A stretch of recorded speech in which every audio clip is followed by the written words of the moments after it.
जगन्नाथ जय जय श्री जगन्नाथ। कदाचित कालिंदी तट विपिन संगी तकरबो मुदा भीरी नारी वदन कमला स्वाद मधुप रमा शंभुर ब्रह्मा मरपति गणेशार्चित पदो जगन्नाथ स्वामी नयन पथगामी भवतु मे। जय जय श्री जगन्नाथ, जय जय श्री जगन्नाथ, जय जय श्री जगन्नाथ। प्रिय जगन्नाथ प्रेमी दिव्यात्मन ममाराध्या माता भगिनी वृंद,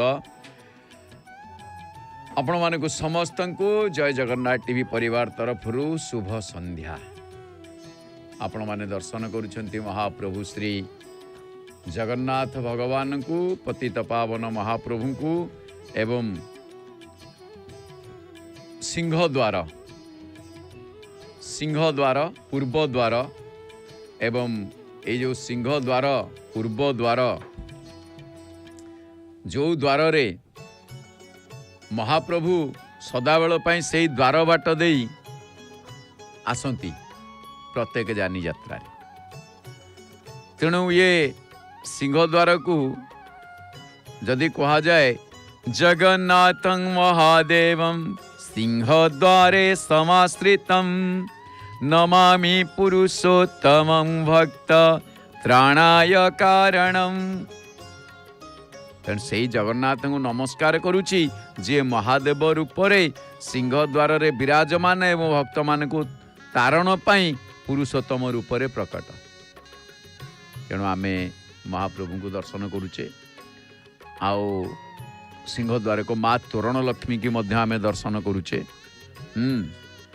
तेणु तोरण लक्ष्मी एवं श्री सिंह द्वार अरुण स्तंभ मुख्य जाकि मुख्य द्वार रे अरुण स्तंभ 33 फुट 8 इंच उच्चता विशिष्ट।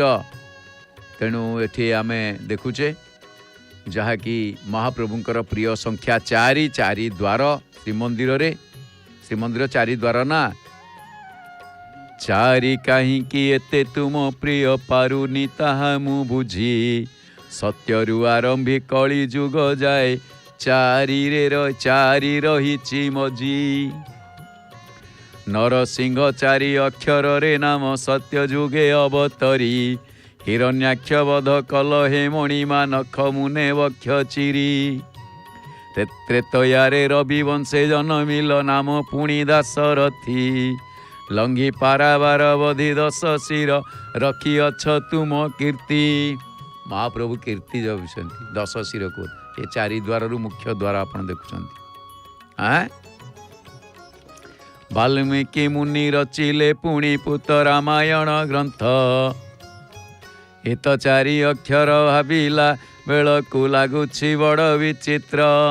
रामायण 4 अक्षर नहीं कि तापरे द्वापर रे जनमिल महाप्रभु नाम तुम दामोदर महाप्रभु नाम तुम दामोदर मथुरा रु जाई ब्रह्मांड गोसाई लीला कल गोपपुर ये भी 4 दामोदर आहे वंशीधर बधि कंसासुर महिभार उश्वासिल नाम बही 4 वर्ण श्याम घन जसवाना उड़ाइल। कंसासुर असुर ताकू बध कल पुणी खाली सेतिक नुहे कली काले पुरस्त में जगन्नाथ लगाइछ नित्य रास बही चौबाहा आहे लक्ष्मी नाहा विजे नील पर्वत जय जगन्नाथ जय जगन्नाथ जय जगन्नाथ जय जगन्नाथ।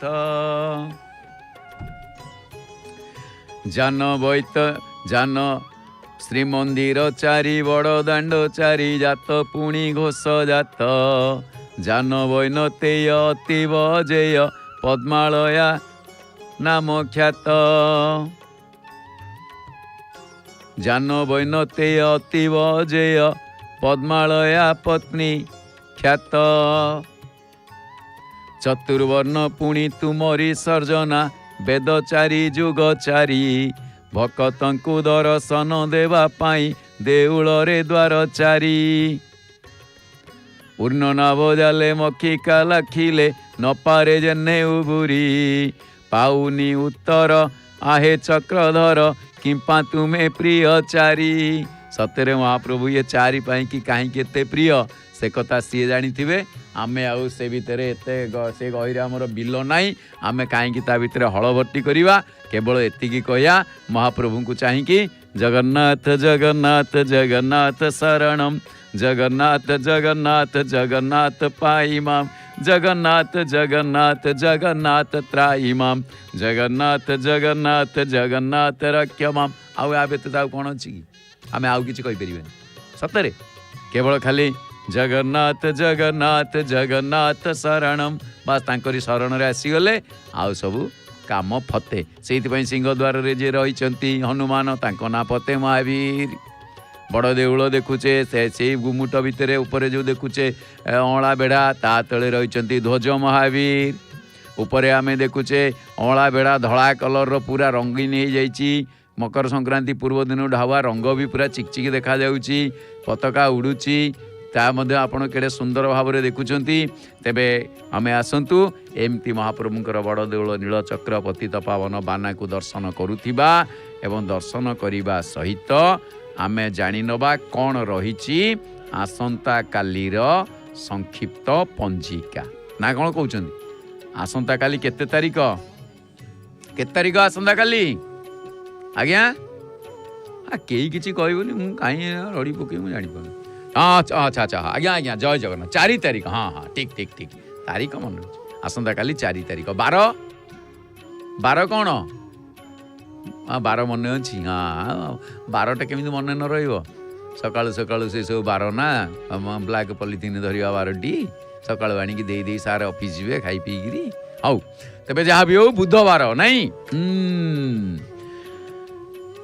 फाल्गुन मास कृष्ण पक्ष तृतीया तिथि बुधवार।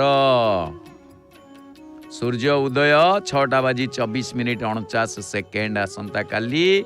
सूर्यास्त 5:36:31 आम टिके संक्षिप्त पंजिका पर दृष्टि पकई दबा नहीं कि? अच्छा हो, तेबे तृतीयार एकदिष्ट एवं पार्वण श्राद्ध आ भल कथा मन महामहिम राष्ट्रपति आगमनर दिवस आसुचंती आसंता काली। महा ओडिशार गर्व गौरव महाप्रभु को दर्शन करिया पाई। तेणु आओ काली पोटल भक्षण निषेध भल होइछि, किछि असुविधा नहीं। पोटल खोजिले मिलुनी मार्केट रे, कि गोटे जोड़े कोट रखिछंती। तेबे आसंतु जानिबा कोन रहिछि आसंता काली शुभ बेला। सूर्य उदय ठारू 7:59 मध्य रहिछि शुभ बेला। हौ भल कथा।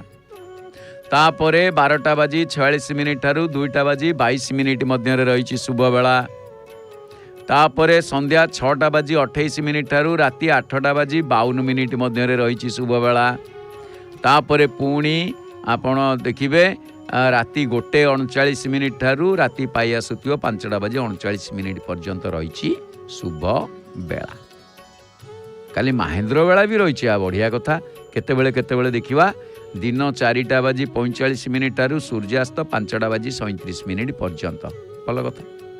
तापर आउरी भी रही राति 8:52 ठारू 10:28 मध्य भल कथा।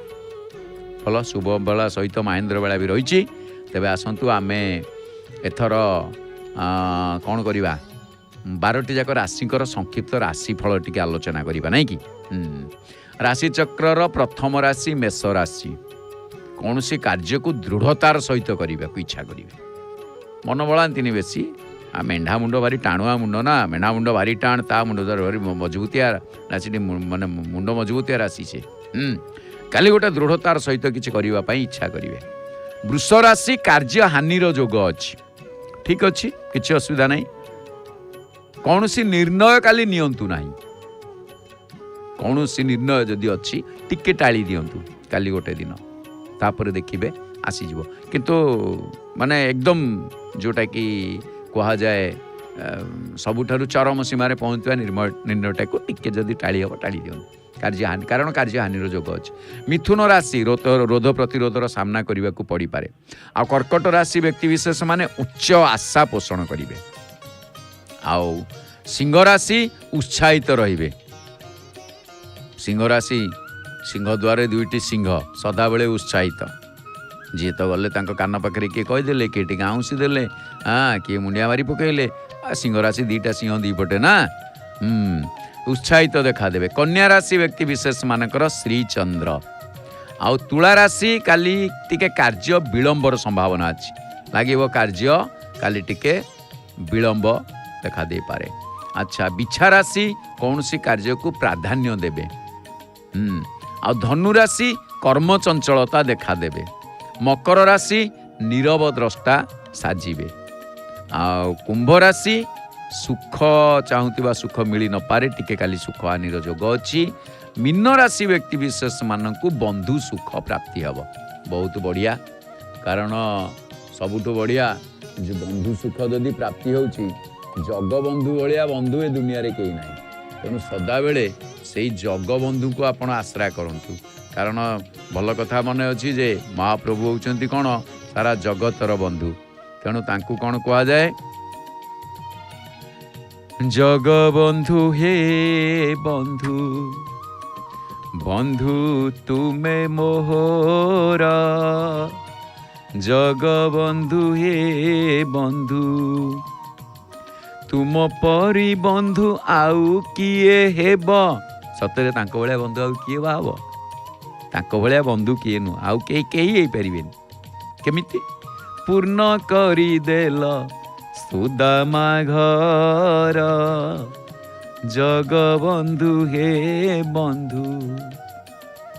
ମହାପ୍ରଭୁ ସବୁଠାରୁ ଶ୍ରେଷ୍ଠ ବନ୍ଧୁ। ତେବେ ମହାପ୍ରଭୁ ତାଙ୍କୁ ଏଇଥିପାଇଁ କୁହାଯାଏ ଈଶାନଃ ପ୍ରାଣଦଃ ପ୍ରାଣୋ ଜ୍ୟେଷ୍ଠ ଶ୍ରେଷ୍ଠ ପ୍ରଜାପତି ହିରଣ୍ୟ ଗର୍ଭ ଭୂଗର୍ଭ ମାଧବ ମଧୁସୂଦନ।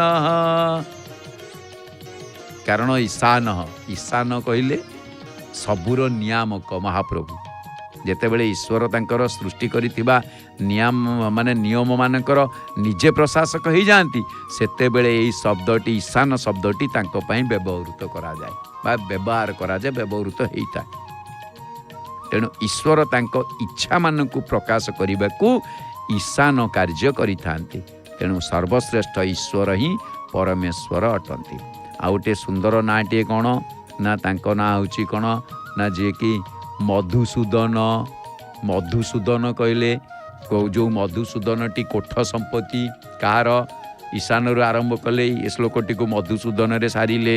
କାରଣ ଇ ମଧୁସୂଦନ ବୈଷ୍ଣବମାନଙ୍କର କୋଠ ସମ୍ପତ୍ତି ଏ ନାଁଟି। ହେ ମଧୁସୂଦନମ୍ ଜୟ ମଧୁସୂଦନମ୍ ଜୟ ଜୟ ମଧୁସୂଦନମ୍। हे मधुसूदनम जय मधुसूदनम जय जय मधुसूदनम। केशव कंसारी हरि बलि द्वारे वामनम। केशव कंसारी हरि बलि द्वारे वामनम। हे मधुसूदनम जय मधुसूदनम जय जय मधुसूदनम। ये जो बढ़िया नाटी मधुसूदन। मधुसूदन कहीं कहगला ना, महाप्रभु मधु नामक दैत्य को विनाश करिथिबारु तांकु मधुसूदन बोली कहा जायछि। पुणी वेदरे मधु शब्द को मध्य कर्मर फल बोली कहा जाए। जेउ माने कर्मर वासना को विनाश करितांती सेमानकु महाप्रभु मिलितांती। आउ सबुठारु आनंदर कथा तांको कथा मधुर मधुमय, तांको चाली मधुर मधुमय, मधुवृष्टि हुए। तेणु तांकु जेतेबेले जीव देखी दिए, तांको ऋतु गोटे बसंत ऋतु, मधुमास, फूल फलर मास, फूलर मास चैत्र।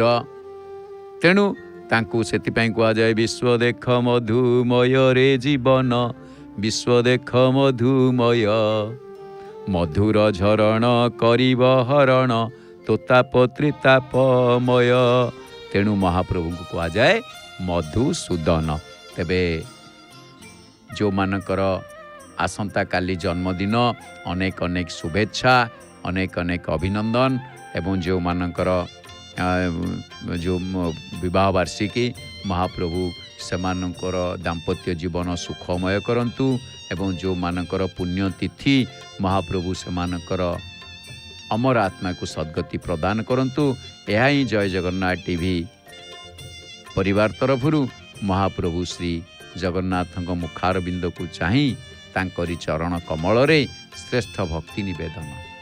तेबे दर्शक बंधु आसंतु आमे महाप्रभु श्री जगन्नाथ दर्शन जो करुचे ये दर्शन भितरे आमे टिके आज बामनकर कथाटी थिला आमे जेते बेले बलि देखिले जे बामनकर तृतीय पाद को दर्शन कले आउ बामन को तृतीय पाद को दर्शन करी कृत्य कृत्य गले कारण बामन तांको तो पाताल को चापी देला बेलू पाताल को से चापी नाहंती जाई नाहंती जेते बेले अन्य माने सब नहीं गले बुझे देले सेते बेले बड़ सुंदर भाव रे कहिले जे तमे आउ गोटे दान बाकी अछि तमे केमिति देइन आउ न देकी केमिति चली जाउछ तमे कौन जीवन रे ऋणी रही जीव जदि तमे न दब ताले तमे ऋणी हेई जीव तेणु ये जो ऋणी हेई जीवा कथाटी से कहिले तेणु ये बाध्य होले कहले जे ताले मु कौन करिवि आउ जदि तुमको मु देबी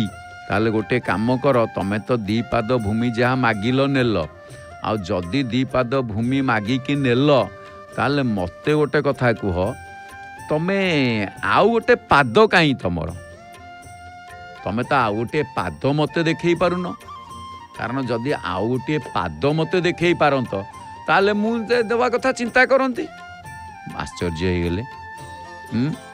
तेणु भगवान सेठी बुझेइछंती जे दान देवी बोली कही न देई पारिले नरकगामी हेबाकू पड़िबो देवी बोली कहीकि जदि न दब आओ ये हैला बामन रूपी भगवानकर विचार। तेणु इतिमध्यरे बलि बामन को दुई पाद दान तो दे सारे मात्र आउ पादे बाकी अच्छी तेणु सत्य पालन लगी घोर परीक्षार सम्मुखीन हो पड़ती राजा बलि दान देले मल्ली न देले भी मल्ली माने कथाटा बुझिपारे देले कौन देवी दीटा पाद तो दे देछि स्वर्गमर्त्य दे देछि अच्छा जदि दे देछि ताहले ठीक अच्छी देदेला पर काम सरीगला किंतु ता मध्य हेई पारुनी कहीं हेई पारुनी ना बर्तमान आउरी बाकी रही मु देले मल्ली अच्छा न देले देले कौनटा देवी अच्छा जदि न दौची ताहले मध्य नरक को गति करुची माने आश्चर्य लगुची एणु माइले गोहत्या तेणु माइले ब्रह्महत्या तेणु कौन करिवे हाउ शुभ कर्म करने को जाई अशुभ फल भोगिबा को पड़िबो मु गुरु शुक्राचार्य तागुरु कहितले हेले मध्य राजा बलि अधैर्य तो हेई पड़िले माने से अधैर्य हेई पड़ले टिके तथापि धैर्य धरिचंती मन अस्थिर आसिले ना अधैर्य हेलेनी कारण बुद्धिमान सी आओ बामन ब्राह्मण महाप्रभु को कड़ाकड़ी धरी बसचंती माने बामन ब्राह्मण कौन करिसंती ना बलि की कड़ाकड़ी करी कहिसंती धरिसंती जे सुनो आउ पादे भूमि नेबे ही नेबे पूरा जिदी धरिसंती तमे आउ पादे भूमि दियो अच्छा एठी गोटे कथा किंतु जागा नहीं बामन जदि पाद बाहर करदे पाद रखिबे कौटी स्वर्ग मर्त्य आकाश सबू तो दुई पादरे भर्ती हो गला आउ अच्छी कौन तृतीय पाद पाई देबे एठी गोटे कथा आसिला आपण चिंता करूँ ताले बलि की तो से कहते ठीक अच्छी तमे दुई पाद दियो एथर जाओ तांको छाड़ी दी था किंतु भगवान कहीं छाड़िलेनी ना जानी शुणी कि से भक्तर केबे अनिष्ट करती ना जहाँ कहले से मिछ कही ना कारण 3 पाद भूमि देबे बोली से शपथ करिसंती तेणु से कहीं नरकगामी हेबे भगवान केबे भक्त को नरकगामी करई दियंती नाही तेणु तांको धरिचंती ତା ଦ୍ୱାରା କ'ଣ ହେଇଛି ନା ବଳିଙ୍କର ଯେଉଁ ଜ୍ଞାନ ଉଦୟ ହେଇଛି ଯେ ମୁଁ ତାହେଲେ ଦେବି ତମ ପାଦ କାହିଁ। ତେବେ ଏବେ ଏଇଠି ବଳି କହିଲେ ହେ ବ୍ରାହ୍ମଣ ମହୋଦୟ ଆଉ ତ ସ୍ଥାନ ନାହିଁ, ତେବେ ତମେ ନବ ତାହେଲେ କ'ଣ? ହଉ କିଛି ଅସୁବିଧା ନାହିଁ। ଭୋନାଥ ପାଦ ଯେବେ ଅଛି ତୋର ରଖ ମୋହର ଶିର ପର।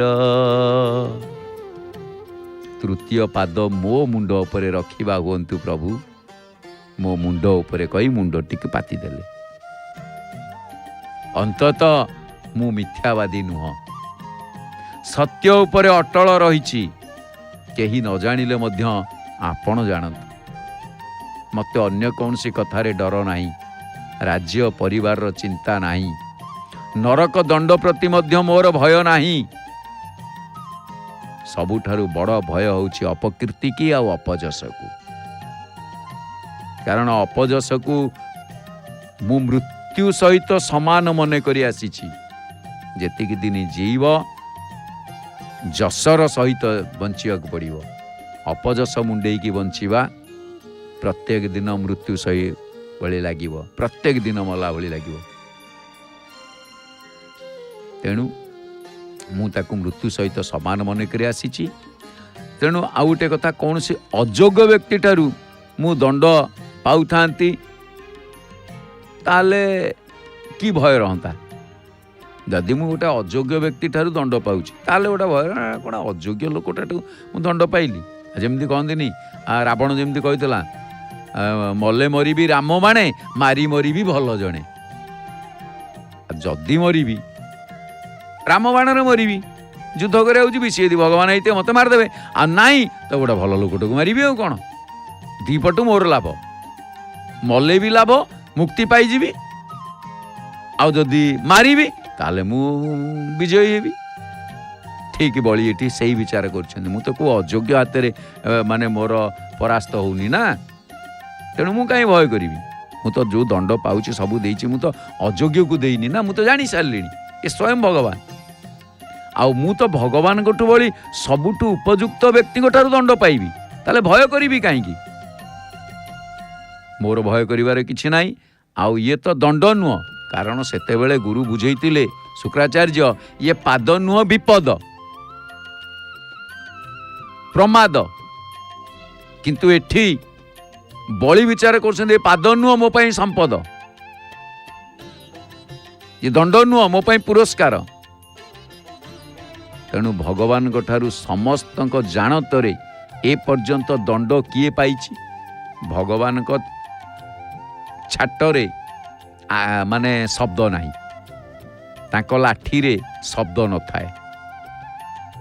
କେହି ଜାଣନ୍ତିନି, କହନ୍ତି କ'ଣ ନା ଭାଗ୍ୟରେ ଥିଲା, ମୋ କର୍ମରେ, ମୋ ଭାଗ୍ୟରେ ଥିଲା।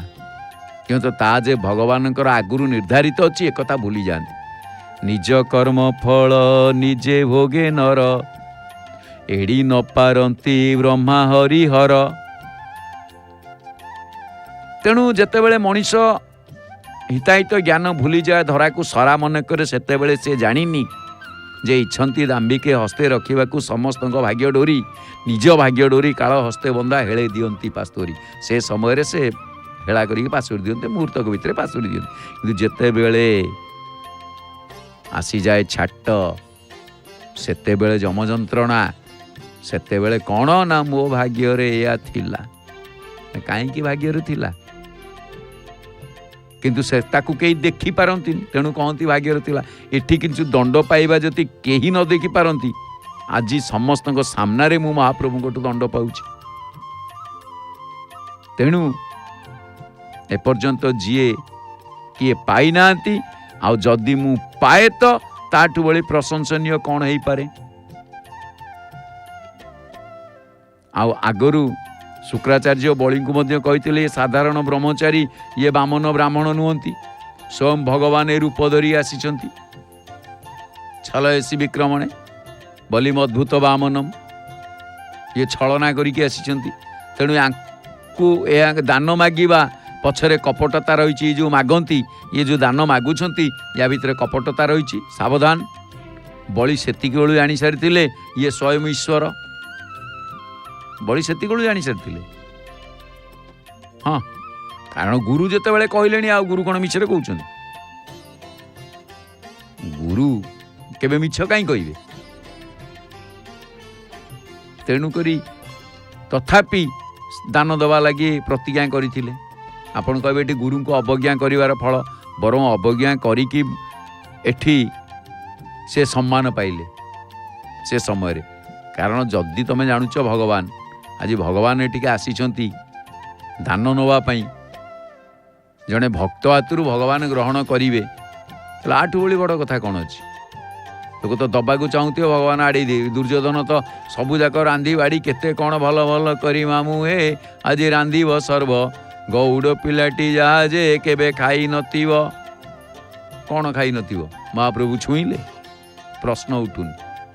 ଆସି ବିଦୁର ଘରେ ଶାଗ ଯାଉ ଖାଇ ସନ୍ତୋଷ ମହାବାବୁ ଖାଇଲେ, ଖୁସିରେ ଗଲେ।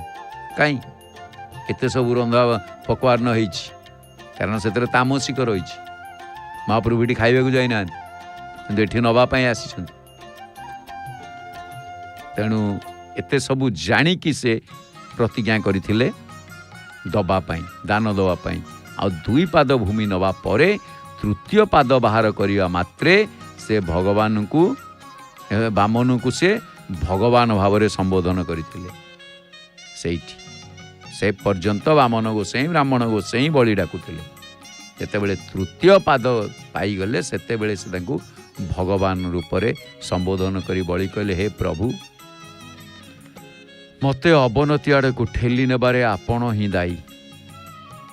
ଅବନତି ଯୋଗୁଁ ହିଁ ମୁଁ ମଦ, ମୋହ, ମାଶ୍ଚର୍ଯ୍ୟ ଦ୍ୱାରା ବଶୀଭୂତ ହୋଇ ତ୍ରିପୁର ବିଜୟୀ ହୋଇପାରିଲି। ଏତେ ଐଶ୍ୱର୍ଯ୍ୟ ଯୋଗୁଁ ହିଁ ମୁଁ ତ୍ୟାଗର ଗୌରବ ଲାଭ କରିପାରିଛି। ଯଦି ମୋ ପାଖରେ କିଛି ଥାଆନ୍ତା ତ ଆପଣ ମୋ ଠାରୁ ଦାନ ଗ୍ରହଣ ଲାଗି ଆସିନଥାନ୍ତେ। ଧର ମୋ ପାଖରେ କିଛି ନଥାନ୍ତା, ମୋ ପାଇଁ କିଛି ନଥିଲେ ଆପଣ କ'ଣ ମୋ ପାଖକୁ ଦାନ ପାଇଁ ଆସିଥାନ୍ତେ? ଆପଣ ଆସିନଥାନ୍ତେ। ଯଦି ଆମର ଜଣେ କେହି ଅପକାର କରିଛି, ତା ଦ୍ୱାରା ଆମର ସେପଟେ ଉପକାର ହେଇଛି, ତେଣୁ ତା ଅପକାରଟି ତା ଭିତରେ ସାମିଲ ଅଛି। ଏ ହେଉଛି ବୈଷ୍ଣବ ମତ। ବୈଷ୍ଣବ ମତ କୌଣସି କାରଣରୁ, ତେଣୁ ବୟସ୍କ ବ୍ୟକ୍ତିମାନଙ୍କର ଅଭିଶାପ ମଧ୍ୟ ଆଶୀର୍ବାଦରେ ପରିଣତ ହେଇଯାଏ। ଆଶୀର୍ବାଦରେ ପରିଣତ ହେଇଯାଏ। ଅବଶ୍ୟ କଷ୍ଟ ହୁଏ, ଆଉ କଷ୍ଟ ହେବନି? ଜଣେ ଲୋକ ଭଲରେ ତାର ସେ ଚଳୁଥିଲା, ତାର ସେ ଗଲା, ଯାହା ହେଲା କ'ଣ ଗୋଟେ ଅନ୍ୟାୟ କଲାରୁ ତ କି ଜଣେ ଅଭିଶାପ ଦେଲା, ତୁ ଖପରାରେ ଖାଇବୁରେ ଅଳ ପଇସା, ବିଭିନ୍ନ ପ୍ରକାର ଗାଁରେ ଗାଳି ତାକୁ ଦେଇଦିଅନ୍ତି, ଖପରା ଖିଆ, ଖପରାରେ ଖାଇବୁ। କିନ୍ତୁ ସେ ଖପରା ଗାଁ ଗଣ୍ଡାରେ ବୁଲିକି ଖାଇବା ଅପେକ୍ଷା ସେ ଯଦି ମହାପ୍ରଭୁଙ୍କ ପାଖକୁ ଚାଲି ଆସେ, ଆନନ୍ଦ ବଜାରରେ ବୁଲି ହାଣ୍ଡିକି ବାଡ଼େଇ ଦେଲା ପରେ ଯେଉଁ ଖାଣ୍ଡି ହୁଏ, ଖପରା ହେଇଯାଏ, ସେ ଖପରା ନୁହେଁ, ତାକୁ ଖାଣ୍ଡି ବୋଲି କହନ୍ତି। KHANDI, କେ ଖରେ ଆକାର ଖା, ତାକୁ ଖାଣ୍ଡି କୁହାଯାଏ। ହାଣ୍ଡି, ଖାଣ୍ଡି ମହାପ୍ରଭୁଙ୍କ କଥାରେ ଅଛି। ଆମେ ଯେଉଁ ତକିଆ କୁହେ, ମହାପ୍ରଭୁଙ୍କର ମାଣ୍ଡି, ମାଡ଼ି ହେଇକି ବସନ୍ତି। ଉଦାହରଣ ବଳରାମ କହିଛନ୍ତି, ତୁ ମାଣ୍ଡିକି ଆଉଛୁ କି ସାହୁକାର ଭଳିଆ ବସିଥିବୁ, ମନେ ପକାନ୍ତୁ। ବଢ଼ିଆ କଥାରେ। ତେଣୁ ଏଠି ଏଇ ଯେଉଁ ଶବ୍ଦ ସବୁ ଶ୍ରୀମନ୍ଦିରରେ ବ୍ୟବହାର କରାଯାଇଛି। ତେଣୁ ସେ ଯଦି ସେ ଖାଣ୍ଡିରେ ଖାଇବା, ଖପରାରେ ଖାଏ, ତାହେଲେ ସେ ମହାପ୍ରସାଦ ପାଇଲା, ତାର ପାପ ମୁକ୍ତି ହେଇଗଲା, ସେଇଠି ସେ ମୁକ୍ତି ପାଇଲା। ତେଣୁ ଆଜି ବଳି ସେଇ କଥା କହୁଛନ୍ତି ଯେ ମୁଁ ଅବନତି ଆଡ଼କୁ ଯଦି ବା ଯାଇଛି, ତାହେଲେ ଏଥିରେ ଆପଣଙ୍କର ଆଶୀର୍ବାଦ ରହିଛି, ଆଉ ଏଥିପାଇଁ ଆପଣ ଦାୟୀ। ମୁଁ ତ୍ରିପୁର ବିଜୟୀ ହେଇପାରିଲି। କିଏ କଲା? ମୋତେ ଆପଣ କରିଛନ୍ତି। ଆଉ ଯଦି ମୋତେ ଏତେ ଐଶ୍ୱର୍ଯ୍ୟ ଦେଲେ, ଆଜି ଯଦି ମୁଁ ତାକୁ ତ୍ୟାଗ କରୁଛି, ଦାନ ଦେଉଛି, ତାହେଲେ ଗୌରବ ଲାଭ କରିପାରିଛି ମୁଁ। ଯେମିତିକା ଅହଲ୍ୟା ପ୍ରସଙ୍ଗରେ ବଢ଼ିଆ କଥା ଆସିଥିଲା। ଅହଲ୍ୟା ପ୍ରସଙ୍ଗରେ ରାମାୟଣରେ ମଧ୍ୟ ଭଲ ପ୍ରସଙ୍ଗ ଆସିଛି କଥା। ୟହି ମରମ ଶଙ୍କର ମୁଁ ଜାନା।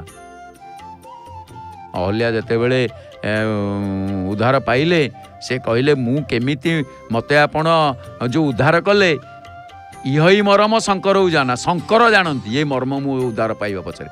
ମୋ ସ୍ୱାମୀ ମୋତେ ଅଭିଶାପ ଦେଲେ, ତାହା ମୋ ପାଇଁ ଥିଲା ଆଶୀର୍ବାଦ, ନହେଲେ ଆପଣଙ୍କ ପାଦ କେଉଁଠି ବାଜିଥାନ୍ତା? गौतम नारी सापवश उपल देह धरी धीर चरण पद रज चाहत कृपा करहु रघुवीर। किए कहले? विश्वामित्र कहले रघुनाथ चरण पद रज से चाहत ना गुरुजी आपण तो आमर गुरु बेले बेले एमती हुए भल कथा एटी सब गोटे गोटे गुरुजी आपण तो मो गुरु तेणु आपण पदर जे से होचंदी ब्राह्मण ब्राह्मण से आमर बंदनिया मु केमिति मो पदरज तांकु देबी कथाटी केते मु जणे क्षत्रिय मु राजधर्मी मु क्षत्रिय मु जणे ब्राह्मणर घर माँ को केमिति पदरज देबी मु तो नरकरे मते स्थान मिलिबनी और आपण पदरज ना जा मो पई नुहे बढ़िया कथा एटी एगुड़िक सब आलोचना माध्यम भल आसे ये सब प्रसंग। महाप्रभु विश्वामित्र गुरु विश्वामित्र मना कले कले जेमती ताड़का को मु कौन चाहिए गोटे कमंडल जल पकई कौन शेष कर कि ना ता विधि अच्छी जे सीए मरिब तम हाथ आम हाथ मरिया विधि ना आ गौतम अभिशाप देइछन जो प्रभु आसबे कारण विश्वामित्र जानी सारी ये जे राम मो संग मोर शिष्यत्व लाभ करुँच ये सब मानवीय लीला जगन्नाथ मानवीय जगन्नाथ कौन दात घसले घसबे सी तो अजन्मा से तो अलख से तो अज से तो अगुण अगुण सगुण निर्गुण ये सब कथा को देखला बेलू आ कौन दात घसई देले से घसबे कौन नहीं आसिले आसबे पिंधे देले पिंधिबे खुआई देले खाइबे शुआई देले शोइबे अर्थ कौन ना भक्तर ये भावधारा और महाप्रभु तापाई से ही जाती तेणु विधि अच्छी तम पदरज पाइले से मुक्ति मो पदरज पाइले नुहे मु गुरु ही पारे मु गुरु ही पारे अलग कथा आउ एठी कहले कहीं से माँ जितेबाला अहल्या स्तुति रामायण रे अहल्या स्तव बलिष्ठ स्तव रामायण रे अहल्या स्तव देव समूह स्तव बा ब्रह्मा स्तव तेणु एगुड़िक सब बलिष्ठ स्तव अहल्या कहले यो मर्म शंकर जाना माने कौन मु आज ये अवस्था थी ये मर्म को शंकर जानी शंकर केमिति जानिले शंकर कौन पे जानिबे तो शंकर सहित ना शंकर टू आगे मु देखो ये केते उच्चतर कथा ये शंकर आगे अहल्या प्रसंग केमिति आसिला ना ये आसिला शंकर मथारे गंगा से धारण करिसंती पड़िला पर अपेक्षा करने को पड़ता आज महाप्रभु को पाद स्पर्श मु पाइली धूली गंगा मु गंगारे स्नान करदेली से पाद ही सीधा माने पियोन ठू सर्टिफिकेट न अपेक्षा डायरेक्ट सार दौरान सर्टिफिकेट बुझिपार ना नहीं तेणु एठी मु महाप्रभु को पदस्पर्श पाइली यो मरम शंकर जाना गंगारे स्नान कली तापरे मु पत्थर होइके पड़ी प्रस्तर बत पड़ी जहा द्वारा कि मो स्वामी मते अभिशाप देले जो अभिशाप से अभिशाप सफल है से आसिक स्वामी भी पहुँचती किए से ना गौतम मुनि आसी पहुँचती स्तुति प्रणाम करिसेंती एका सांगरे मु प्रभु दर्शन पाइली मो पाखरे 3 जण अछंती गुरु को पाइची लक्ष्मण को पाइची शंकर दर्शन पाउची प्रभु को विष्णु को दर्शन पाउची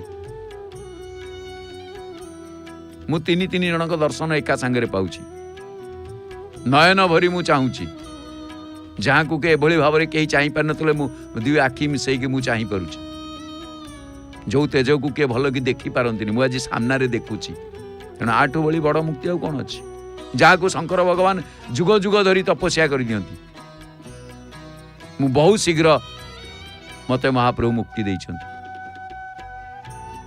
काम्य कवन तेणु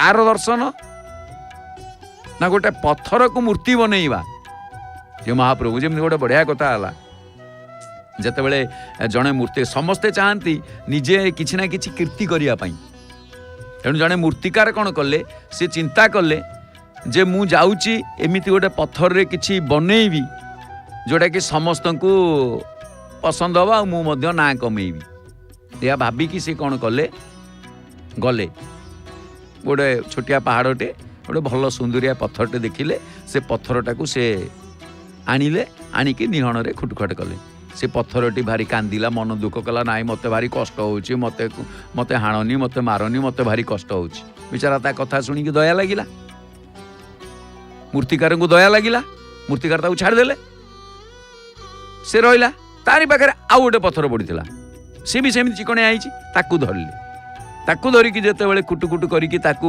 मूर्ति बनवाक चेष्टा कले आग निहण मारे किसी समय पर पचारे कह तते कष्ट लगुनि ना मते कौन कष्ट लगे मते कष्ट तो लगुच किंतु आपण जड़े मूर्तिकार बोली मुझे जानी आपण मत नौ निश्चित गोटे मूर्ति गढ़े किसी ना कि भल कम मत माने तैयारी करने आपण मत कष्ट दौरान सहीजी आ कौन करी आपण को इच्छा जहाँ कर मु तो सहापी अच्छी कौन पत्थर पड़ी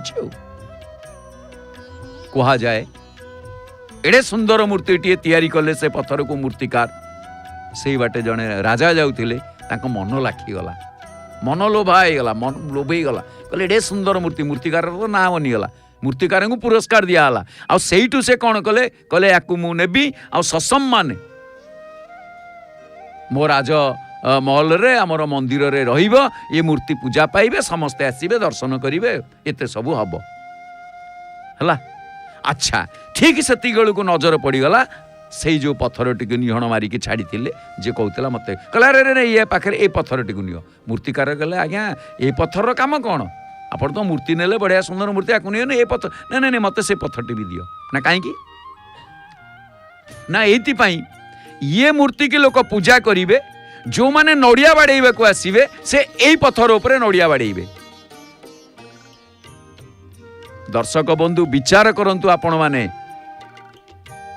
जी अल्प किछि समय कष्ट सहिला मूर्ति बनिक रहिला समस्ते गले मुंडिया मारिले से मूर्ति आगरे से पत्थर जी मना करतला नाई मते कष्ट दियोनी मु कष्ट सहिबिनी मते काटुची मते कष्ट होउची सबुदिन पाई ता मुंड उपरे नड़िया बाड़ेला जी आसिला नड़ियाटे धइला डो जी आसिला नड़ियाटे धइला डो चलला माड़ खाइला नड़िया पहाड़ खाई खाई रहिला ए कथाटी एठी रहिला कथाटी आपण विचार करंतु ए कथारे किए से मूर्तिकार आउ कहीं नुहंती से मूर्तिकार होउचंती आम बाप माँ आउ से जो दुईटा पत्थर आमे से पत्थर होउचे आमे बापा माँ माने आमको गढ़ी थांती आकट करी थांती गाली देई थांती बेल पड़े चापुड़े पकई थांती जदि आमे ताकू सही तांको कथा को तांको माने पथ को अनुसरण करके आगु को चलिबा आमे दिन एमिति मूर्ति बनिबा आमको समस्ते भल पाइबे समस्ते पूजा करिवे समस्ते कहबे वाह वाह वाह किंतु जदि आमे से कष्ट को तांको आगे जवाब दबा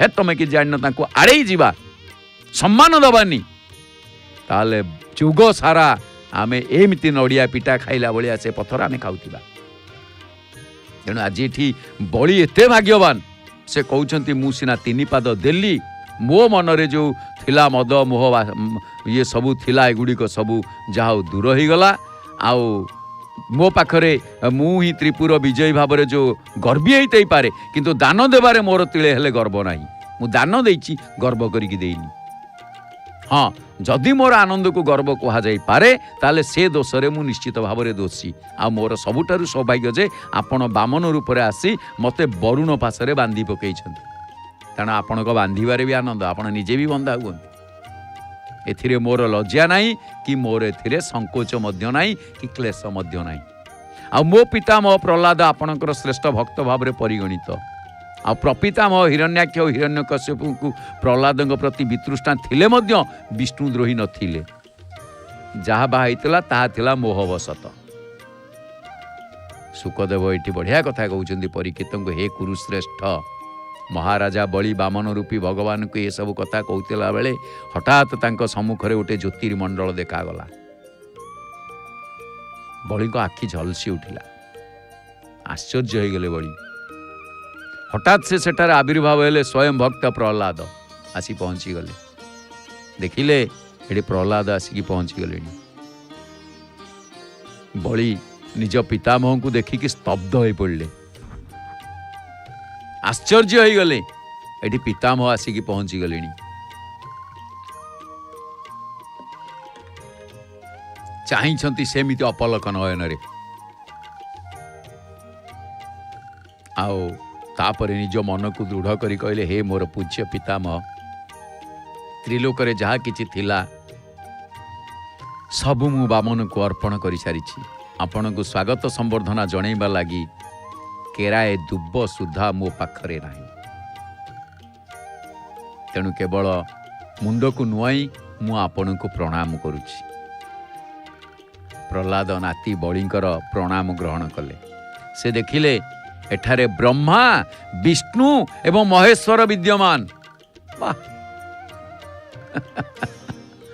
ଯାକେ ସାହସ ବେଦ ଚାରି, ଯାହାଙ୍କ ନିଶ୍ୱାସ ହେଉଛି ଚାରି ବେଦ, ଯାହାଙ୍କ ନିଶ୍ୱାସ ଚାରି ବେଦ।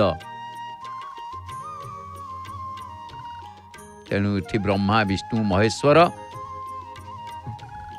ଉପସ୍ଥିତ ଅଛନ୍ତି। ଅର୍ଥ ଏଠି ଆପଣ ଚିନ୍ତା କଲେ, ଏଠି ବିଷ୍ଣୁ ଅଛନ୍ତି, ବ୍ରହ୍ମା ଅଛନ୍ତି, ମହେଶ୍ୱର ଅଛନ୍ତି, ଅଥଚ ବାମନ ରୂପ ଧରିକିରି ବାମନ ଠିଆ ହେଇଛନ୍ତି। ତା ମାନେ କିଏ ସେ ବାମନ କିଏ? ସେ ଆମେ ଜଗନ୍ନାଥ କଥାରେ ମାନେ ଜୟ ଜଗନ୍ନାଥ ଟିଭି ଚ୍ୟାନେଲ ମାଧ୍ୟମରେ ସିଧା ପ୍ରସାରଣରେ ଏଇ କ'ଣ ସବୁ ଲାଲ ଟୋପି କିଏ ସେ ସମସ୍ତେ ଏଇ ଗୋଟେ ଗ୍ରୁପ ଇଏ। କାହିଁ ତୁମେ ଟୋପି ସବୁ ପିନ୍ଧିକିରି ମହାପ୍ରଭୁଙ୍କ ପାଖକୁ ଯାଉଛ, ସେଟା କାଢ଼ିକି ଆସିବା ଚାଲ ପିନ୍ଧନ୍ତି, ତାଙ୍କ ଇଚ୍ଛା, କୌଣସି ଗୋଟେ ସଂଘ ଦଳ। ତେଣୁ ସେ ଟୋପିଟି ମଥାରେ ଅବଶ୍ୟ ମହାପ୍ରଭୁଙ୍କ ପାଖକୁ ଗଲେ ଟୋପି ମଥା ରହିବା ଉଚିତ ନୁହେଁ। ଦୁନିଆ ସାରା ଟୋପି ସିଏ ପିନ୍ଧଉଛନ୍ତି, କାରଣ ତାଙ୍କ ଆଗରେ କ'ଣ ଟୋପି ଆଶୀର୍ବାଦ ଦେଲେ ତ ସେ କପଡ଼ାଟି ଧନ୍ୟ ହେଇଯିବ, ସେ ରହିଲା, କାରଣ ସେ ଟୋପିଟି ଓହ୍ଲେଇଯିବ। ମଥାରେ ସ୍ପର୍ଶ, ଯେମିତି ମୁଣ୍ଡିଆ ମାରିଲା ବେଳକୁ ବେକରେ ଗାମୁଛା ପଡ଼ିଥିବ, ପିଠି ଖାଲିଥିବ, ମୁଣ୍ଡିଆ ମାରିବେ, ମହାପ୍ରଭୁ ଥାପୁଡ଼େଇବେ, ପିଠି ଥାପୁଡ଼େଇଲେ ପିଠିରେ ବାଜିବ।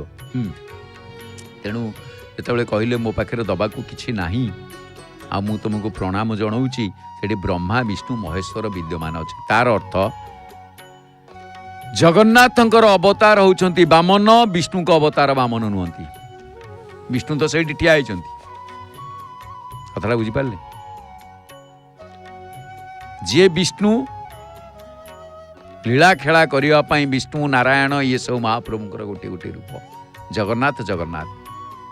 ସେଇଥିପାଇଁ ବାମନଙ୍କ ଜନ୍ମ ପୂର୍ବ ଦିନ ଭାଦ୍ରବ ମାସ ଶୁକ୍ଳ ଏକାଦଶୀ ଦିନ ଜେଉଡ଼ ଭୋଗ ଖାଇ, ଦହି ପଖାଳ ଖାଇ ଜଗନ୍ନାଥ ମହାପ୍ରଭୁ ନିଜେ ମା ସାଜି ବାମନକୁ ଜନ୍ମ ଦିଅନ୍ତି, ଦେବହୂତି ସାଜିକି। ଆଉ ଯାହାକି ୟାର ନିଚ୍ଛକ ଉଦାହରଣ ଆପଣମାନେ ଦେଖିବେ ମନ୍ଦିର ଭିତରେ। ଆମେ ଯେଉଁ ପଢୁଛେ ତ୍ୱମେବ ମାତା ଚ ପିତା ତ୍ୱମେବ, ସମସ୍ତେ ପଢୁଛେ। କ'ଣ ୟାର ଅର୍ଥ? କାହାର ମାତା? ମହାପ୍ରଭୁ। ମା ଭଳି ସ୍ନେହ କରନ୍ତି, ପିତା ଭଳି ଆଦର କରନ୍ତି, ଠିକ କଥା। କାହାକୁ କରିଛନ୍ତି ପ୍ରମାଣ କ'ଣ? ନା ପ୍ରମାଣ ମୁଁ କହିପାରିବିନି। କାହିଁ କହିପାରିବିନି? କହିପାରିବା। ମହାପ୍ରଭୁ ମା ହେଇଛି, ଭଗବାନଙ୍କ ପାଇଁ ମା ହୁଅନ୍ତି, ଆମ କଥା କିଏ ପଚାରେ? ଭଗବାନ କୃଷ୍ଣଙ୍କୁ ଜନ୍ମ ଦେବା ପୂର୍ବ ଦିନ ଏସବୁ ଜେଉଡ଼ ଭୋଗ ନୀତି ଅଛି। ଦେବକୀ ସାଜି କୃଷ୍ଣଙ୍କୁ ଜନ୍ମ ଦିଅନ୍ତି, କୌଶଲ୍ୟା ସାଜି ରାମଙ୍କୁ ଜନ୍ମ ଦିଅନ୍ତି। ଇଏ ନୀତି ଆପଣ ସାକ୍ଷାତରେ ପାଇବେ ଜଗନ୍ନାଥ ମନ୍ଦିରରେ। ଆଜ୍ଞା ଆମେ କେମିତି ଦେଖିବୁ? ଏ ତ ସବୁ ଗୁପ୍ତ ନୀତି। ହଉ ଗୁପ୍ତ ନୀତି, ତ ଏଇଠି ଗୋଟେ ଭଲ କଥା ଆସିବ, ତା ଭିତରେ ଗୋଟେ ମଣ୍ଡପ ଅଛି, ନାଭିକଟା ମଣ୍ଡପ। କାହା ନାଭିକଟା ହୁଏ? ଗାଁ ବାଲାଙ୍କର ନା। କଥା କାହାର କହିଲେ? ରାମଙ୍କ ନାଭି, କୃଷ୍ଣଙ୍କ ନାଭି ଛେଦନ, ଏମାନଙ୍କର ସବୁ ନାଭିକଟା ନୀତି ଅଛି। ଜଗନ୍ନାଥଙ୍କର ସେ ତ ଅଜନ୍ମା। ଅର୍ଥ ଚିନ୍ତା କରନ୍ତୁ, ଜଗନ୍ନାଥ କୋଉଠି, କୋଉ ମାନେ କେତେ ଉର୍ଦ୍ଧ୍ୱରେ। ଆମେ ଜଗନ୍ନାଥ ଓଡ଼ିଶାରେ ଆମର ଘର। ଆମେ ଗର୍ବ, ଏଇଥିପାଇଁ ଆମେ ଗର୍ବ ଅନୁଭବ କରୁଛୁ, ମହାପ୍ରଭୁ ଆମକୁ ପାଖରେ ରଖିଛନ୍ତି, ବୈକୁଣ୍ଠରେ ଅଛେ ଆମେ। ଆ ଭିତରେ ଯଦି ଆମର ସ୍ଖଳନ ହେବ, ଚାରିତ୍ରିକ ସ୍ଖଳନରେ ଆମେ ଯିବା, ତାହେଲେ ତା କହିହେବନି। ସେଥିପାଇଁ ଆମେ ଦାୟୀ।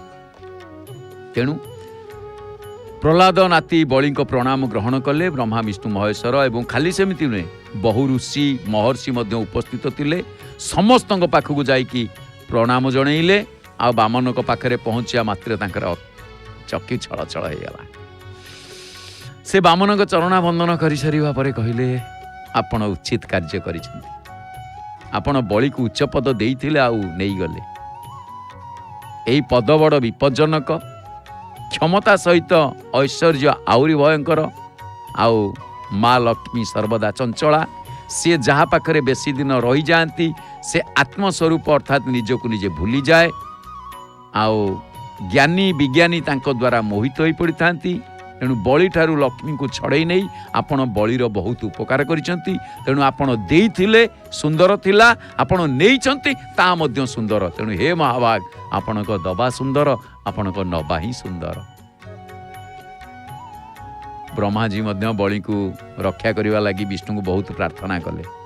कहले बलवीर्य बढ़िले मानव हो बा दानव हो समस्त भूल कर बसंती किंतु जी दानवीर सत्यवादी परोपकारी प्रजापालक लोकसेवक तार सामान्य दोष को दोष बोली धरा जाए ना। तेणु बलिर अहंकार जनित सामान्य औद्धत्य को क्षमा करा जिबा उचित।